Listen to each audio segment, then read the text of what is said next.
Hello and welcome. My name is Chris Njoku. Today I'll be giving us a quick overview of the Excel workbook. This is my workbook, and like every book, it has pages. For you to have different pages on this workbook, you click on this plus sign. This is more like page one, as showing you sheet one is more like the first page of this workbook. If you need additional pages, you can click on it.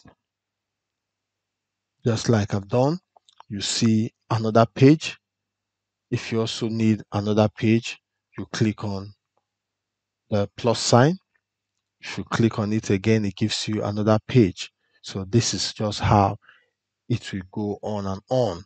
When you click on a particular page, you see the difference in color between the page that is active and other pages. This sheet one is active now, and that is why you're seeing it in white.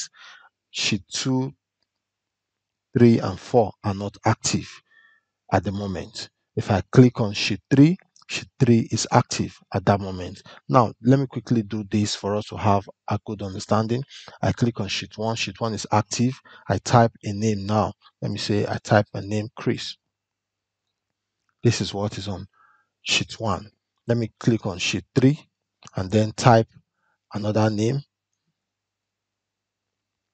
So, on sheet 1, what we have is Chris.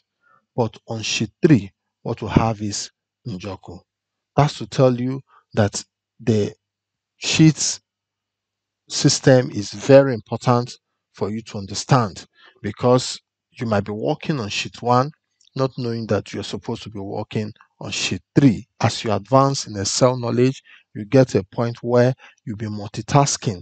You have a job that you're doing on sheet 1, you have another job you're doing on sheet 2, you have another one on sheet 3. So in order for you not to mistake what you're doing, you can rename them so that you know what you're doing at that particular time. To rename, you right click and you click rename. Give it any name. I can try to give it my name as well. So that is what is on that sheet. And then sheet 3, I give it my other name.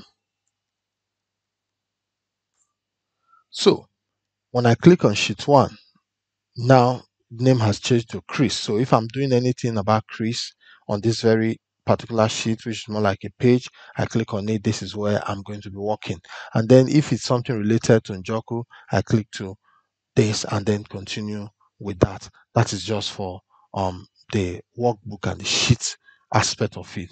Now let's go up so that I'll give us an understanding of something else that is very important. One of the challenges beginners have with Excel is the column and the row system and the cell. Some persons will just jump into a cell. They don't understand what it means to be in a particular column, in a particular row, and the cell system. They're just after the numbers that will be displayed in a cell, because most people use a cell for calculations, for input of details. And so they don't have that understanding. It affects their knowledge of Excel, and in a very short time they jump out because they'll tell you Excel is difficult, I can't understand it. It's because they didn't start from the beginning. Now let me tell you how to name the cells in Excel. First, I'll tell you what a row means in Excel. I place my cursor now. You can see that my cursor is somewhere at the bottom of A, and then there is one beside it. The one you're seeing now, let me click on this now. You can see the gray line that came out. That is the row 1. If I click on this now next to it, you can see the gray line on 2. That is row 2. I click on the next, you can see the gray line on 3. That is row 3. That is how a cell row is named. Now let me talk about the column system. From the top, you can see my cursor is on A. I click on it. This is column A, column B, column C. So having talked about the row and column system, we'll now talk about the cell system. The box you are seeing here as I'm typing, I move to another box. They are named and they are called cells in a cell. I drop my cursor on this now. The row and column is used to name a cells, and then you name it first using the column alphabet and then the row number. The column alphabet, the row number. Where I place my cursor now, this very box that is active, this cell now is known as cell A1. I place my cursor on the other one, is known as cell B1. The reason is that the cell is the line joining column B and row 1. And so you can look at this. This is it, the name box. That is what is showing us, the name box. If I click on another one, column E, row 1, you can see it's showing E1. Column E, row 7, is showing you E7. Column H, row 5, is showing you cell H5. That is how to name the Excel cell system. So having talked about that, we also have to look at other overview of the Excel. Look at the tabs we're seeing here now. The file tab is what you click on if you want to give the document, the Excel spreadsheet, a name.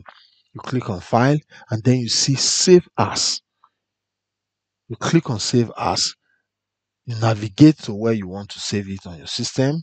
Let's say I want to save it on a particular folder. I'll browse to where it is on my system. I click on maybe desktop and then I want to put it on this where I wrote Anaios. Let me click on it. It opens and then you can see it's showing me book 1. I can give it a name. I can give it a name. I can say Chris. Look at what it's showing us here. Excel workbook. That is save as type Excel workbook.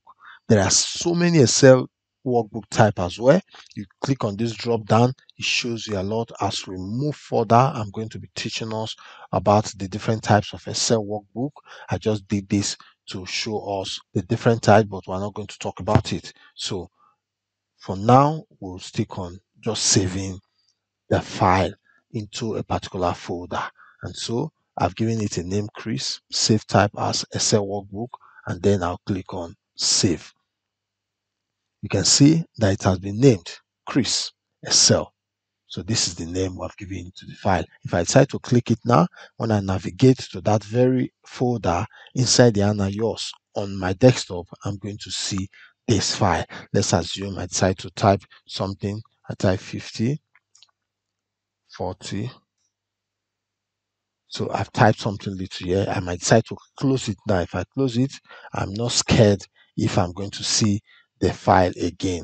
I have saved it somewhere. If I navigate to that place, I will see it. That is what you do from the file tab.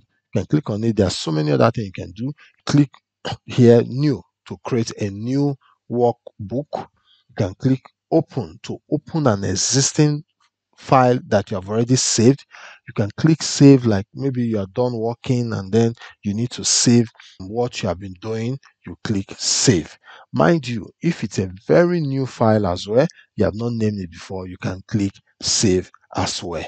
So you just need to learn how to use save and save as.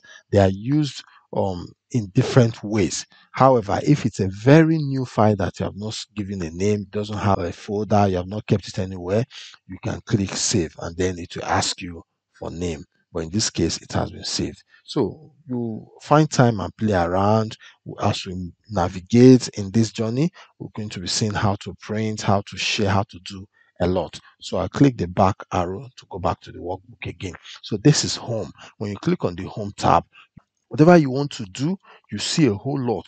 This is a ribbon, as you're seeing it now. This is the ribbon that contains a lot. What do you want to do? Do you want to cut? Do you want to copy? Do you want to paste? This is what you use for it. Let's say I want to cut this file. To cut means you want to remove it completely. I'll click on this now, and then I select the two together. I can decide to cut it.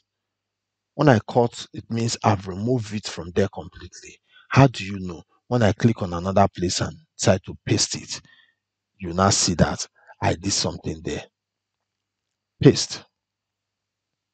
As you can see, when I click on paste, it has moved from where it is. Assuming I want to copy it, I'll just do Control C, copy. A lot of the commands you use in Microsoft Word, you are going to be coming across them in Microsoft Excel. In this case, now I've copied it, I did not cut it, which means when I paste in a new place, the one I copied from will remain there. The new one I'm pasting will also be there. So watch me paste Control V. As you can see, the one I copied from and the one I paste there is also there. So that is how you use the cut and copy and then the paste. So there are a whole lot of features that we are going to be using in this journey. You learn how to insert everything there, whether you want to insert a table, insert a pivot table. Just sit tight as you embark on this journey. I told you, you have a whole lot to learn in Excel, but if you take the step, um, daily practice in a very short time, I'll tell you, if you give yourself 3 months, you become an expert in Excel. If you are very serious with it, you become an expert with Excel. Thank you very much.